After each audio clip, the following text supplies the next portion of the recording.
Il vous restait la question 4 à faire. Donc le but de cette question était de démontrer la conjecture. Je rappelle, donc conjecture, ça veut dire hypothèse. On vous demandait de compléter la démonstration ci-dessous. Alors, A est un multiple de 7. Donc par définition dans le cours, il existe un entier relatif K. K tel que A.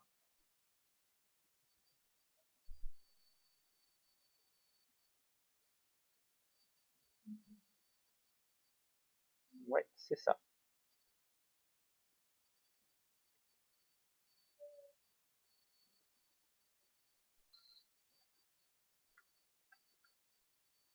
Oui, c'est clairement la même phrase.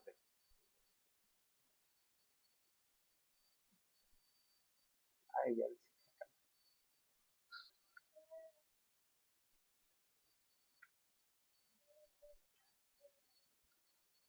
Si A prime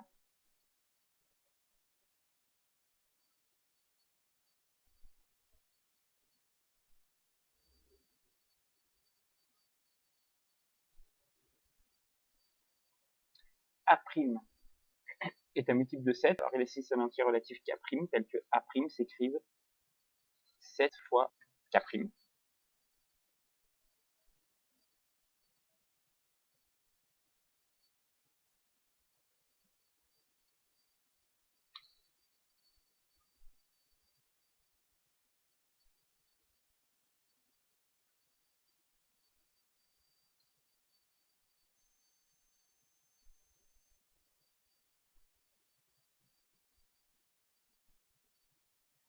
On a A plus A prime,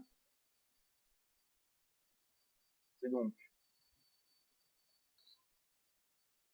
alors pas tout à fait, c'est 7 fois K, voilà, plus 7 fois K prime, voilà, ça va être ça.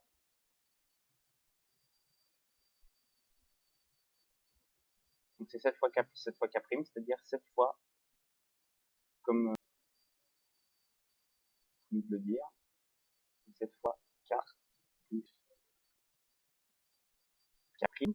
Et comme K et K prime sont deux entiers, bien K prime est également un nombre entier. D'accord? On aurait pu l'appeler grand K ou K seconde ou K2 ou comme vous voulez. Là, c'est un entier. D'accord? Donc, qu'est-ce qu'on vient de prouver?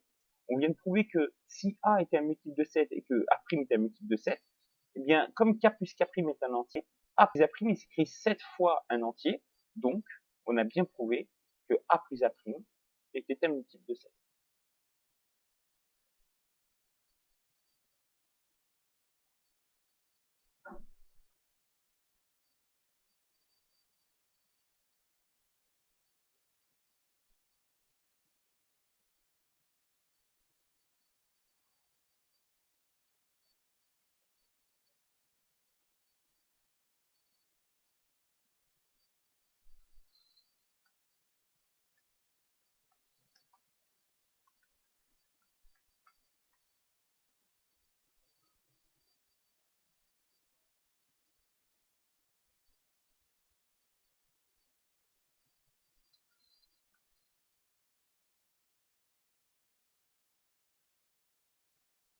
Alors, propriété, soit B est l'entier relatif, la somme de deux multiples de B est un multiple de B. Alors en fait, ça illustre parfaitement l'exercice qu'on vient de faire. C'est ce que je vous ai dit, en fait, la somme de deux multiples de B est un multiple de B. En fait, la démonstration, c'est vous prenez A et A' deux multiples de B. Si A est un multiple de B, il va exister un entier relatif K tel que A égale K fois B. Si A' est un multiple de B, il va exister un entier relatif K' tel que A' s'écrive K' fois B.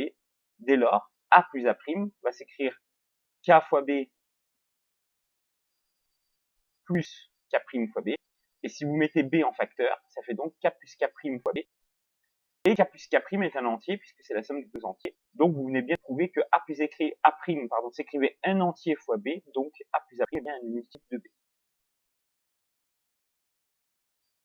Hop, donc on vous dit non, pour 11.7, démontrer que le produit de deux multiples de B est un multiple de B. Donc, comme dans le cours, je vais prendre deux multiples de B que je vais appeler A et A'.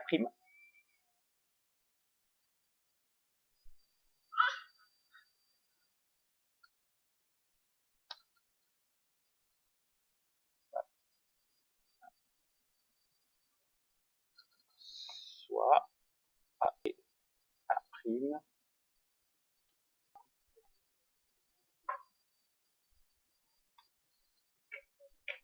de multiple de B.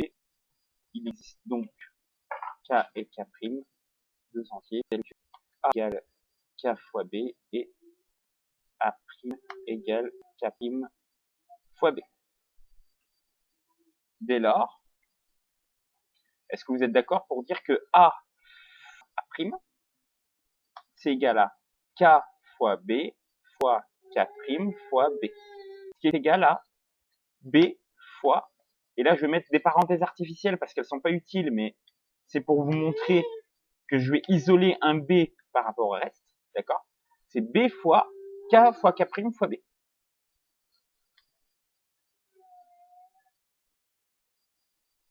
Alors attention, hein, B fois B, ça fait B au carré. Ça fait pas de B. Du coup, ça fait B fois un antirelatif grand K avec grand K égale K fois K prime fois B. Et ce nombre grand K, c'est un entier, puisque K, K prime et B sont des entiers, que le produit d'entier est entier. Donc, A fois A prime est bien un multiple de B. Par définition.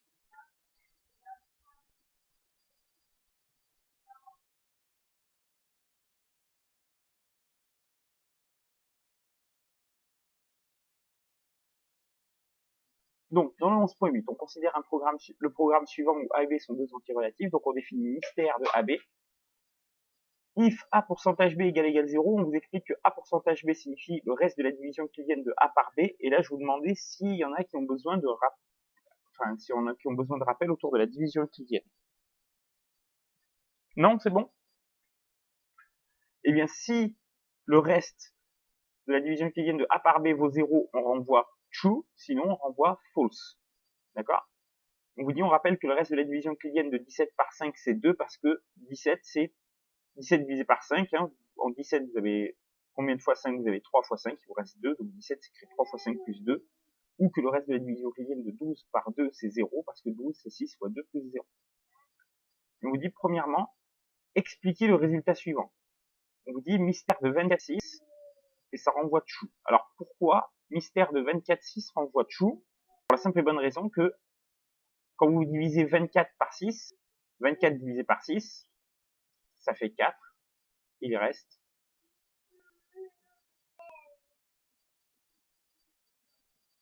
4, il reste 0. Donc du coup, vu que le reste c'est 0, on est dans le cas où on renvoie true, donc ça renvoie true. Ok? Ça marche? Complétez l'affichage suivant. Mystère de 25,3. Eh bien,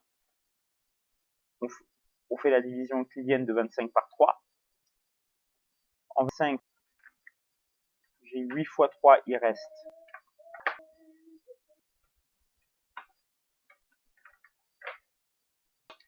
pas dans le reste haut, du coup on renvoie ici false, donc ici, vous voyez, false.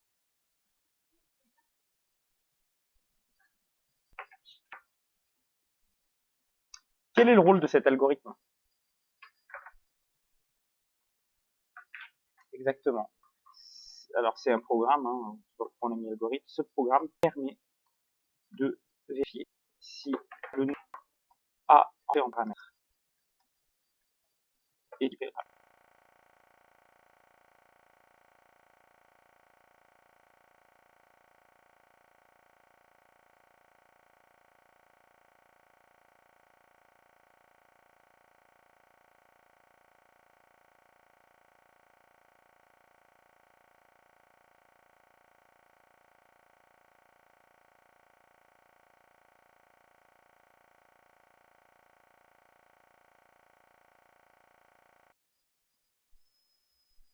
Donc, on prend A et B, deux entiers relatifs. Si A est un multiple B, et on dit que B est un diviseur de A. D'accord? C'est une autre formulation de la même phrase, d'accord? 25 est un multiple de 5. 5 est un diviseur de 25. D'accord? Remarque, on dit aussi que B divise A ou encore que A est divisible par B. C'est encore deux façons différentes de le dire. D'accord. 0 a des diviseurs, mais n'est diviseur d'aucun antirelatif non nul. Attention, d'accord. 0, il a autant de diviseurs qu'on souhaite. Il est divisible par 1, par 2, par 3, par 4, par 5. Mais il ne divise personne d'autre. Il ne divise personne. Même pas lui-même d'ailleurs. D'accord. Je sais pas pourquoi on a mis non nul, mais il est diviseur d'aucun antirelatif. D'accord. Exemple. 12, c'est 3 fois 4. Donc on aurait pu dire 12 est un multiple de 4, ou on dit ici que 4 est un diviseur de 12. Par ailleurs, 3 aussi est un diviseur de 12. 7 s'écrit 3,5 fois 2, donc 2 n'est pas un diviseur de 7, d'accord? De la même manière que 7 n'est pas un multiple de 2, parce que 3,5 n'est pas un antirelatif. Moins 15, c'est moins 3 fois 5, donc 5 divise moins 15, d'accord? Ou même moins 3 aussi est un diviseur de moins 15, parce que moins 3 appartient à Z et 5 appartient à Z, donc soit on fait jouer le rôle du diviseur à 5, soit on fait jouer le rôle du diviseur à... Donc 11.9, on vous demande de traduire chacune des affirmations suivantes par une égalité. Moins 132 est un multiple de 11.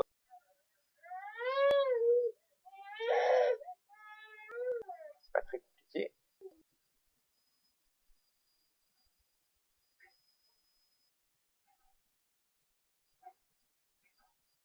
Moins 132, c'est moins 12 fois 11. D'accord? Donc 132 est bien un multiple de 11. Le deuxième exemple, c'était 18 est un diviseur de moins 206. Moins 270, c'est égal à 18 fois 15, moins 15, pardon. Donc, 18 est bien un diviseur de moins 270. Le troisième exemple, c'est 32 058 est divisible par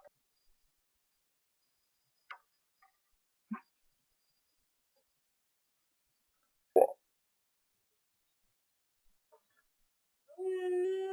Donc,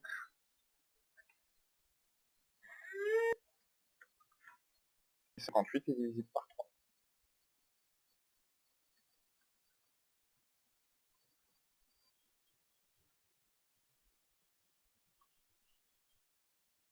Oui, 36. Donc, on va formuler ça. 175.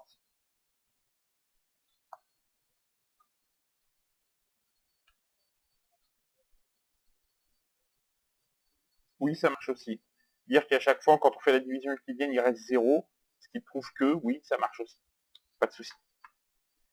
Alors, question d'après, on vous dit, retrouvez les deux derniers résultats en rappelant les critères de divisibilité par 3 et 5. Le dernier, il est facile. Le critère de divisibilité par 5,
11.10. On s'intéresse à la somme de trois entiers relatifs consécutifs. On pose n à l'entier relatif, écrire en fonction de n le nombre qui le précède et celui qui suit. Alors,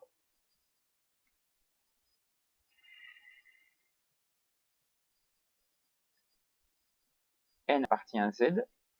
Son prédécesseur,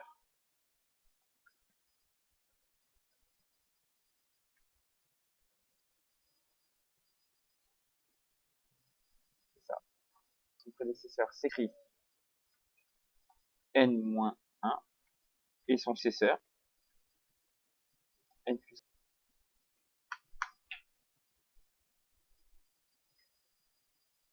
Par quel nombre la somme de ces trois entiers consécutifs est-elle divisible? Il faut faire la somme.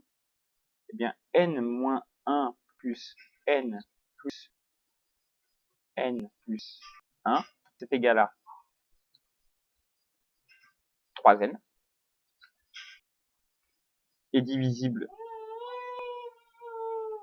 par 3, car 3n s'écrit 3 fois n, avec n un entier relatif. D'accord? Ça va ça?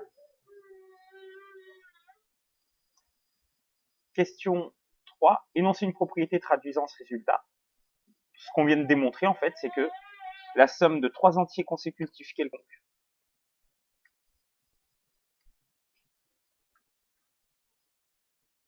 est un multiple de 3.